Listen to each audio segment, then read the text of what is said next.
அம்பானி வீட்டு திருமணத்துல உலகம் முழுவதும் இருந்து தொழிலதிபர்கள், பிரபலங்கள், பாலிவுட் பிரபலங்கள், தென்னிந்திய திரைப்பட நட்சத்திரங்கள் என பலரும் கலந்துகிட்டாங்க.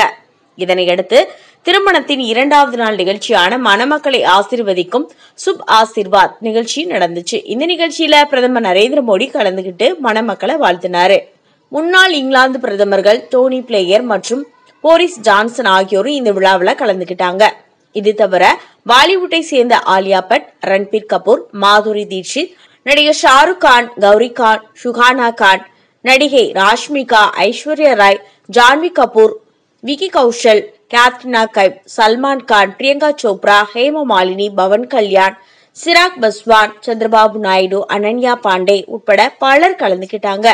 இந்த நிலையில நடிகை டாப்ஸியிடம் இந்த திருமணத்துல ஏன் கலந்துக்கல அப்படின்னு ஒரு கேள்வி கேட்டாங்க. அதுக்கு பதிலளித்த டாப்ஸி, எனக்கு அவங்கள தனிப்பட்ட முறையில தெரியாது, அவங்க குடும்பத்தினருடன் எனக்கு தொடர்பே இல்ல. திருமணம் என்பது எத்தனையோ உறவுகளோடு கூடியது. விருந்து அளிக்கும் குடும்பத்துக்கும் விருந்தினர்கள் குடும்பத்திற்கு இடையே ஏதோ ஒரு விதமான உறவு பந்தம் இருக்கணும் அப்படின்னு நான் நினைக்கிறேன். அப்படிப்பட்ட திருமணங்களுக்கு மட்டும்தான் நான் போவேன். இவங்களுடைய கருத்து தற்போது இணையத்துல வைரல் ஆகிட்டு இருக்கு.